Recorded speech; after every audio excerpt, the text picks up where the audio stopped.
Paz y bien. Un saludo fraternal de vuestra hermana ermitaña Consuelo de Jesús Abandonado. Desde el Eremitorio El Pobre de Asís, en Cantabria, España, os doy una cordial bienvenida a nuestro programa La Voz Eremita, el cual surgió de una iniciativa del grupo Sanando Corazones y de la Iglesia Antigua Diversidad Cristiana.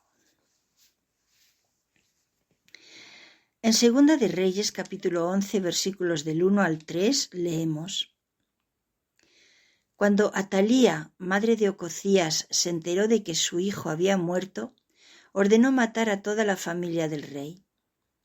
Pero Josaba, hija del rey Joram y hermana de Ocosías, tomó a Joás, que era uno de los hijos de Ocosías, y lo escondió con su niñera en el dormitorio. Así escapó Joás de la muerte y estuvo escondido con su niñera en el templo de Dios durante 6 años. Mientras tanto, Atalía reinaba en el país.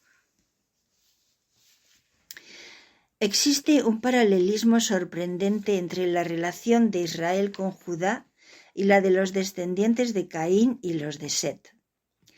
Caín se apartó, él y su familia, de todas las personas temerosas de Dios en su día.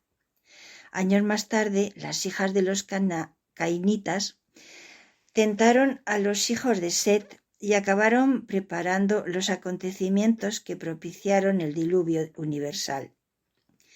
Del mismo modo, el idólatra Israel se separó primero de Judá. Luego, por medio de una mujer licenciosa, propició la cautividad babilónica. Dicha mujer fue Atalía, la hija de Acab y de Jezabel. Era la auténtica personificación de toda la maldad de sus padres. Jezabel había traído el veneno de Sidón y lo había inyectado en las venas de Israel. Y ahora Atalía iba a transfundirlo a las venas de Jerusalén. Notamos en este relato que un rey de la casa de David, en vez de aliarse con el profeta de Dios en el conflicto entre Acab y Elías, tomó partido a favor de la dinastía de Acab. Incluso permitió a Joram, príncipe heredero, que se casara con la hija de Jezabel. Si Jerusalén no estuviera ya muy apartado de Dios y de su servicio en esos momentos, la llegada de Atalía y sus sacerdotes de Baal habría incitado una rebelión violenta en su contra por parte de sus habitantes.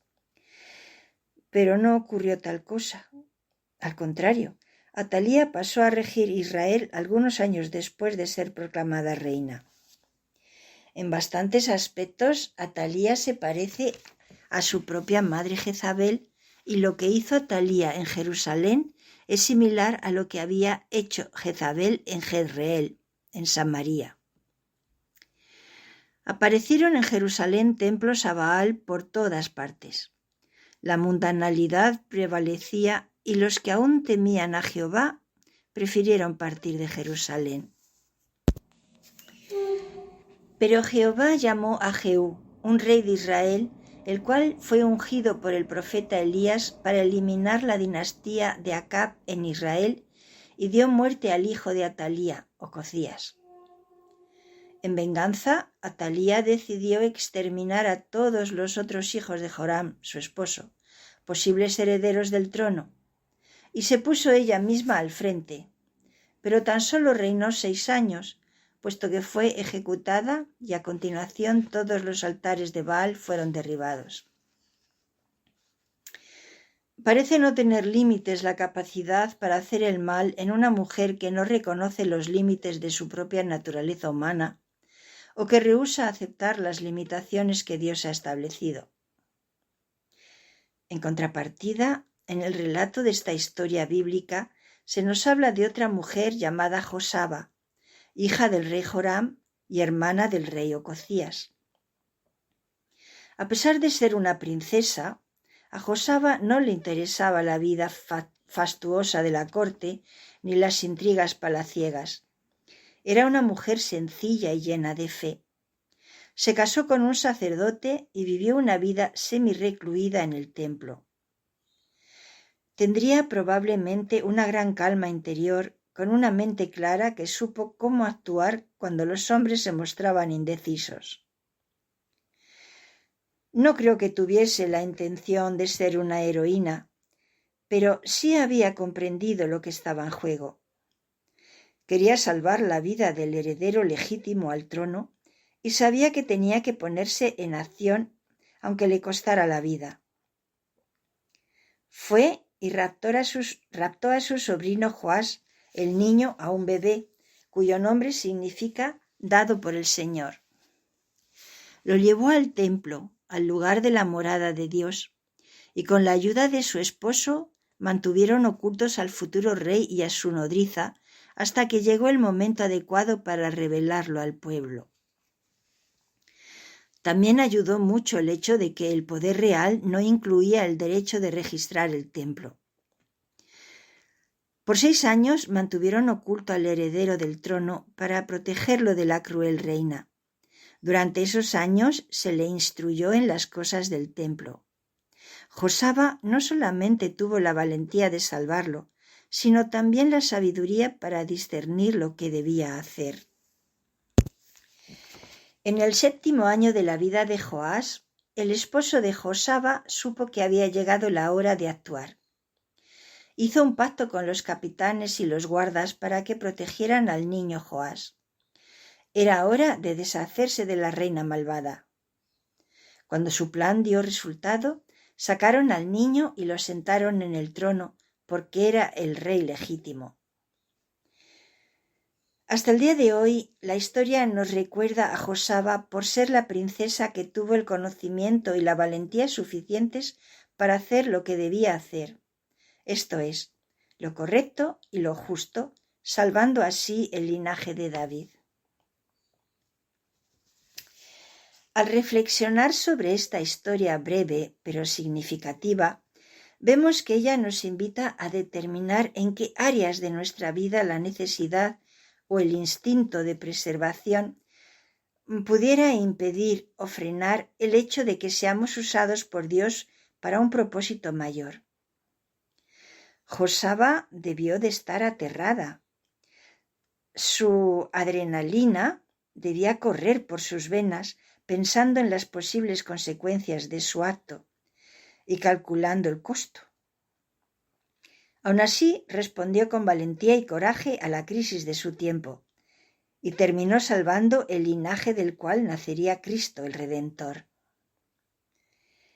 Querido oyente, ¿te has parado alguna vez a pensar cuál es tu llamado particular?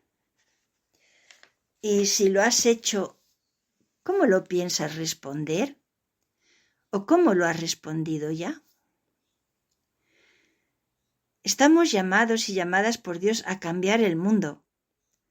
¿Cómo? Siendo agentes de amor en nuestra comunidad.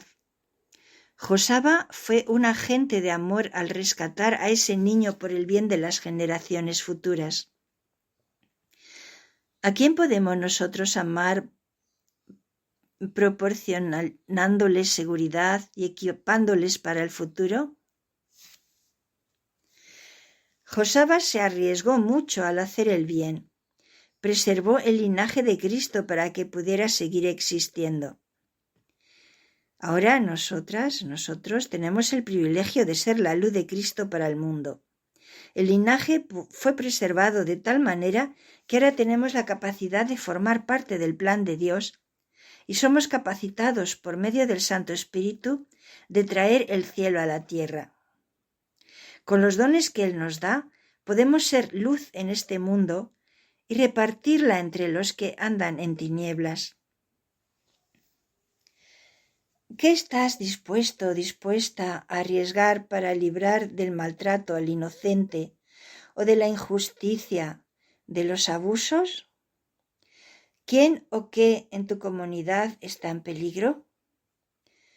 ¿Cómo puedes intervenir para preservar la vida de alguien o su inocencia?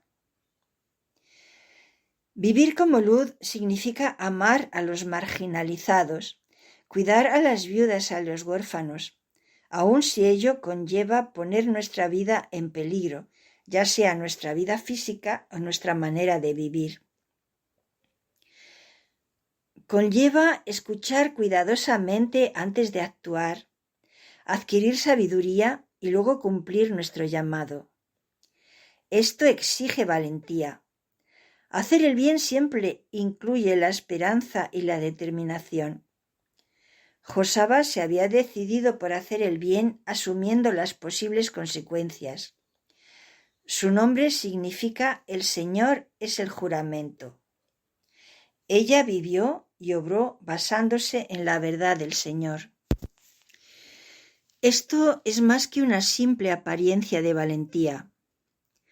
Es identificar lo que es justo. ¿Quiénes son los marginalizados y los vulnerables entre nosotros? Tenemos que velar por aquellos que son inocentes. Siempre hará falta tener una gran valentía y determinación para llevar una vida dedicada al amor por Dios y por el prójimo. Resistamos los deseos de darnos por vencidos. Estamos aquí para pelear la buena batalla. Que el Señor te bendiga y siempre te guarde, te muestre su rostro y tenga misericordia de ti. Que el Señor te mire con bondad y te conceda la paz. Amén.